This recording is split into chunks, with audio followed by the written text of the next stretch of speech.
Fashionable बहू, संस्कारी ननद। शोभा की इकलौती बेटी साहिल ने एक फैशनेबल लड़की विभा से लव मैरिज कर ली और उसे अपने घर ले आया। उसकी माँ ने दोनों को देखा तो बोलने लगी, अरे साहिल, ये किस नाटक वाले को ले आया तू? और इसने ये इतने छोटे कपड़े क्यों पहन रखे हैं? माँ, ये नाटक वाली नहीं, आपकी बहू है। मैंने इससे शादी कर ली है। विभा, माँ के पैर छुओ। कम ऑन साहिल, मैं किसी के पैर नहीं छू सकती। विभा, ये हमारा कल्चर है, घर के बड़ों के पैर छूते हैं। ओके साहिल। विभा जैसे ही शोभा के पैर छूने के लिए झुकी तो शोभा ने उसे डांटते हुए कहा, चल हट यहाँ से, दूर हो जा मेरी नजरों से। न जाने कहाँ से इसे उठा लाया है। तेरे लिए लड़कियों की कमी थी क्या, जो ऐसी लड़की को ले आया? हमारे घर के संस्कारों के बारे में तो सोच लेता, लोग क्या कहेंगे? माँ, आप भी कैसे पुराने जमाने की बात कर रही हो? आप कपड़ों और भाषा से किसी के संस्कारों को जज नहीं कर सकती। साहिल ने अपनी माँ को समझाने की बहुत कोशिश की, लेकिन वो कहाँ कुछ मानने वाली थी। शोभा अपनी बहू के कपड़ों और स्टाइल की वजह से हमेशा उसके कैरेक्टर पर टिप्पणी करती रहती। एक दिन विभा अपनी सास के लिए चाय बनाकर लाई। गुड मॉर्निंग मॉम, ये आपकी टी। ऐ छोरी, तुझ में संस्कार नाम की चीज है या नहीं? गुड मॉर्निंग ना बोला कर मुझे। हमारे यहाँ बहुएं पैर छूती है और तूने ये कैसे कपड़े पहने? देख जरा मेरी बेटी रानी को, सीधे सादे कपड़े पहनती है वो। मॉम, आपकी बेटी को फैशन की बिल्कुल भी नॉलेज नहीं है। उसी तो आप तंबू भी दे देंगी ना तो वो तंबू भी पहन लेंगी। देखो माँ, भाभी कैसे मेरा मजाक उड़ा रही हैं। रानी, मैं तुम्हारा मजाक नहीं उड़ा रही, मगर जरा देखो खुद को, कैसी लग रही हो। तुम्हें फैशन का बिल्कुल भी सेंस नहीं है। कुछ तो लड़कियों वाली हरकतें किया करो। चलो कोई बात नहीं, मैं आ गई हूँ ना, सब सिखा दूंगी। इतना कहकर विभा वहां से चली जाती है और रानी सोचने लगती है, भाभी आपने मेरा मजाक उड़ाकर अच्छा नहीं किया। अब देखो मैं कैसे आपको इस घर से बाहर निकालती हूँ। अब रानी हर समय अपनी भाभी की कमियां ढूंढने में लगी रहती।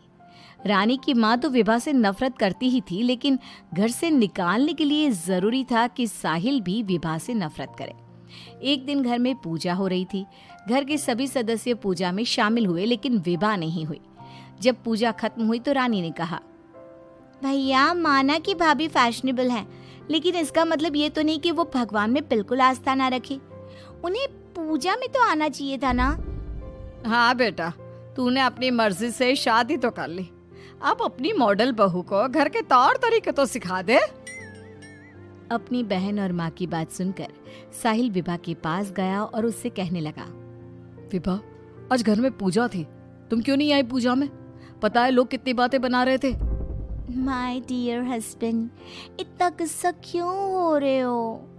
जरूरी नहीं कि भगवान को खुश करने के लिए पूजा में शामिल होना पड़े। जब भगवान को दिल से याद कर लो ना तो बस उसी समय होगी उनकी पूजा।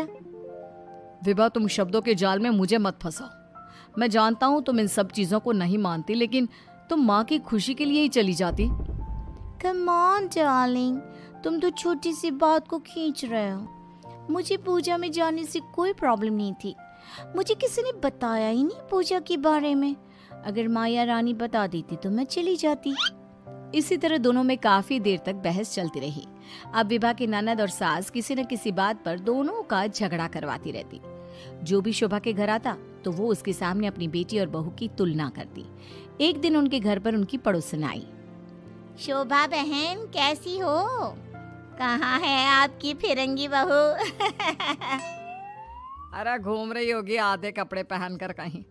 जब से आई है जीना हराम कर दिया है। शोभा बहन, वैसे जो भी हो, आपके बेटे साहिल ने ऐसी लड़के से शादी करके सही नहीं किया।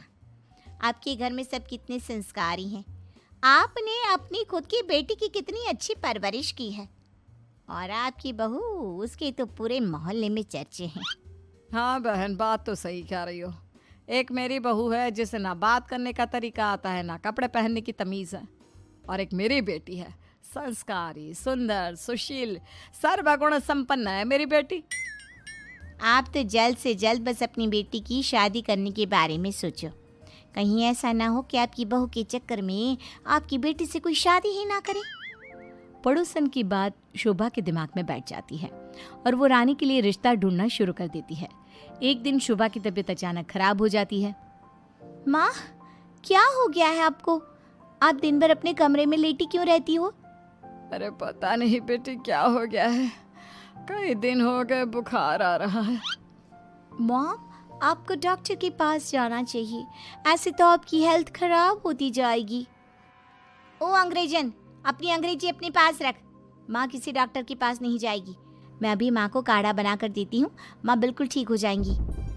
लेकिन रानी, डॉक्टर ब्लड टेस्ट करके बता देगा कि मॉम का फीवर क्यों नहीं उतर रहा। इसी तरह कई दिन हो गए। शोभा का बुखार उतरने का नाम नहीं ले रहा था और रानी उन्हें डॉक्टर के पास जाने नहीं दे रही थी। एक दिन विभा रानी को बिना बताए शोभा को डॉक्टर के पास ले गई। शोभा को 4-5 दिन हॉस्पिटल में रहना पड़ा। इसी बीच विभा ने अपनी सास की बहुत देखभाल की, लेकिन रानी एक बार भी अपनी माँ से मिलने नहीं आई। बहू, मेरी इतनी ज़्यादा तबीयत खराब थी, लेकिन रानी मुझसे एक बार भी मिलने नहीं आई। डोंट वरी मॉम, घर में कोई नहीं है ना, तो वो घर में ही रहती है। अब डॉक्टर ने बोला है कि आप घर आ सकती हैं, तो आप ज़्यादा सोचिए मत। अब शोभा को पहली बार अपनी बेटी और बहू के संस्कारों के बीच का अंतर पता चला। शोभा अपनी बहू को प्यार करने लगी।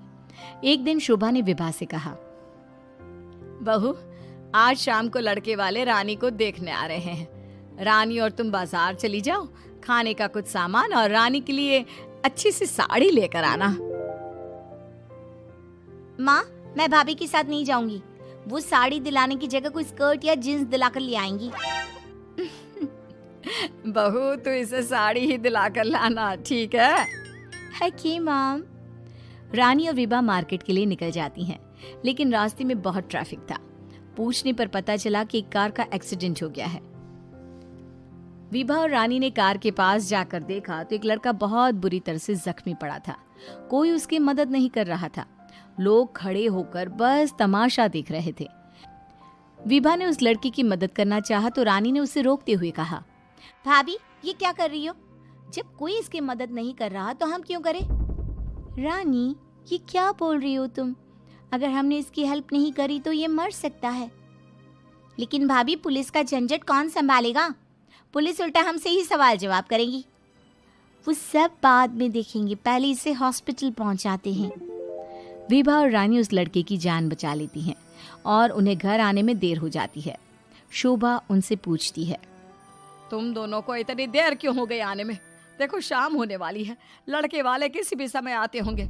माँ, आपकी लाडली बहू की वजह से देर हो गई। मुझे आज पता चला भाभी को समाज सेवा का शौक भी है। रानी ने पूरी बात अपनी माँ को बता दी। शोभा ने बहू को डांटने की जगह उसकी तारीफ की। वो तीनों बात कर ही रहे थे, तभी साहिल वहां आकर कहता है, माँ, जो लड़का रानी को देखने आने वाला था उसका एक्सीडेंट हो गया है। क्या? ये तो बहुत बुरा हुआ। ठीक तो है ना वो? हमें जल्दी उसे देखने जाना चाहिए। माँ, वो ठीक है, उसके घर वाले बता रहे थे कि 2 लड़कियों ने उसे हॉस्पिटल पहुंचाया है। अगर वो उसे वक्त पर हॉस्पिटल ना लेकर जाते तो उसका बचना मुश्किल था। 2 लड़कियों ने? डार्लिंग, हमने भी आज एक लड़की का हॉस्पिटल पहुंचाया था। कहीं ये लड़का वही तो नहीं जो रानी से मिलने आ रहा था? सभी हॉस्पिटल पहुंचे तो ये लड़का वही निकला जिसकी जान विभा और रानी ने बचाई थी। सब ने दोनों की बहुत तारीफ की। रानी ने अपनी भाभी से माफी मांगते हुए कहा, भाभी, मुझे माफ कर दो। मैंने हमेशा आपको गलत समझा। अगर आप ना होती तो मैं कभी भी किसी अनजान आदमी की मदद ना करती।